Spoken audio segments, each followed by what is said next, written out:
আজ বসিরহাটে সভা করলেন তৃণমূল নেত্রী মমতা বন্দ্যোপাধ্যায়। তৃণমূল প্রার্থীর সমর্থনে এই জনসভা করেন এবং সেখানে তিনি মন্তব্য করেন, ভোটে জিতেই প্রথম যাবেন সন্দেশখালিতে।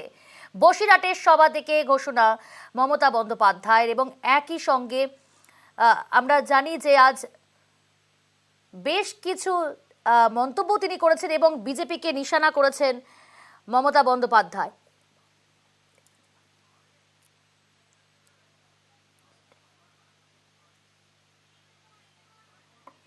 এদিকে পাশাপাশি ভেরি দখল ঠেকাতে এবার নয়া আইন।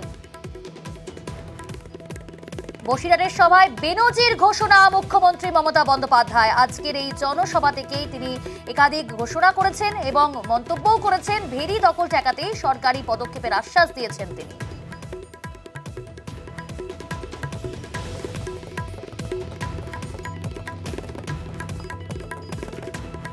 আপনাদের এখানে কত মাছের ভেড়ি আছে, অনেক ভেড়ি আছে, অনেকে দখল করে ভেড়ি নিয়ে। এতদিন পর্যন্ত স্বাধীনতার 1947 সাল থেকে কেউ কোনো পলিসি করেনি। আমাদের সরকার একটা পলিসি তৈরি আমরা ভেড়ি নিয়ে তৈরি করছি, যাতে যার ভেড়ি সে চাষ করুক, তা না হলে সেলফ হেল্প গ্রুপ বা যারা গ্রুপ ওয়াইজে করবে তারা করবে, কিন্তু গভর্নমেন্টের রেকর্ডের নাম রাখতে হবে, কারোরটা জোর করে কেড়ে নেওয়া যাবে না। আর তৃতীয়ত হচ্ছে গভর্নমেন্টকেও তার জন্য একটা রেভিনিউ দিতে হবে, তাহলে জমিটা তার অধিকারটা প্রোটেক্ট থাকবে।